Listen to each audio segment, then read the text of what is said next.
Sorry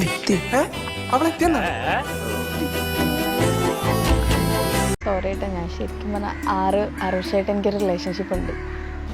ഇതൊക്കെ അവരെന്ന് പറഞ്ഞാണോ? പറയണോ സാർ? ആ സ്ത്രീയുടെ മുഖം കണ്ടാൽ അറിയില്ലേ, മുഖം മനസ്സിന്റെ കണ്ണാടിയാണെന്നാണ് പനങ്ങോട് മാഷ് എന്നെ പഠിപ്പിച്ചിട്ടുള്ളത്. പിന്നെ 2 വർഷമായിട്ട് ഞങ്ങള് കൊച്ചിയിൽ ലിവിങ്ങില്ല. ഞങ്ങളുടെ പ്രാക്ക മൊത്തത്തിൽ തന്നെ കുത്തി തിന്നാൻ പോയില്ലേ? നിനക്ക് അങ്ങനെ തന്നെ വേണം. ചേട്ടൻ എന്റെ ഫ്രണ്ട് ആവാൻ പറ്റുമോ? മനസ്സിലായി, ഉടായിപ്പല്ലേ? ഒരു സെക്കൻഡ്, ഞാൻ ഒന്ന് ആലോചിക്കട്ടെ. കോൺസ്റ്റബിൾ തള്ളിക്കോളൂ. 90s ജനിച്ച എന്റെ അവസ്ഥ ദയനീയമാണ്. 30 കഴിഞ്ഞ് എനിക്ക് പ്രേമിക്കാനും പെണ്ണില്ല, കല്യാണം കഴിക്കാനും പെണ്ണില്ല. ഉറപ്പാണോ? ഉറപ്പ്. ഇത്രയും വലിയ ഗതികെട്ടവൻ ഈ ലോകത്ത് വേറെ ആരെങ്കിലും ഉണ്ടാവും എന്റെ കർത്താവ്. ഇപ്പോഴത്തെ പിള്ളേരുടെ വൈബാണെ മനസ്സിലാവുന്നു. പറഞ്ഞു വന്നത് പതിരില്ലാത്തൊരു സത്യ. എന്തായാലും കാലത്തിനനുസരിച്ച് മാറിയേ പറ്റുള്ളൂ. ഫ്രണ്ടെങ്കിൽ ഫ്രണ്ട്. കുട്ടി, ഫ്രണ്ട് എന്ന് ഉദ്ദേശിച്ചത്? ഒരു ബെസ്റ്റ് ഫ്രണ്ട്. ബെസ്റ്റ് ഫ്രണ്ട് എന്ന് പറഞ്ഞാൽ ബെസ്റ്റ് എന്നൊക്കെ കേട്ടിട്ടില്ലേ? ലവർക്ക് കീഴെ ഫ്രണ്ടിക്ക് മേലെ.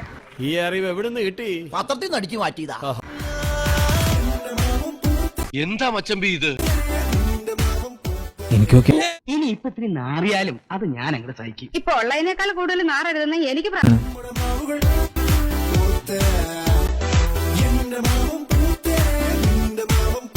ഞാനൊരു വലിയ സംഭവം അല്ലേ? വേറെ ആരും ഇല്ലെങ്കിൽ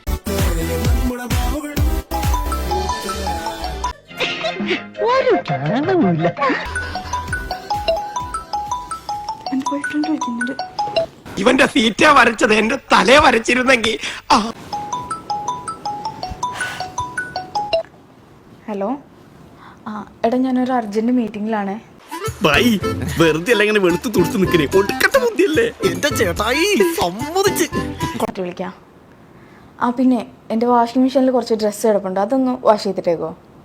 okay okay okay, bye, love you. നിന്റെ സമയം തെളിഞ്ഞിരിക്കുകയാളിയാ. മനുഷ്യർക്ക് ഈ ഭാഗ്യം വരുന്നേ അങ്ങനെ. പക്ഷേ ബോയ് ഫ്രണ്ടിനെ പറ്റിച്ചല്ലേ? എന്നെ പൊട്ടനാക്കാണോ? അതാക്കേണ്ട കാര്യമുണ്ടോ? സങ്കടം തോന്നൂലേ? No commitments, only entertainment.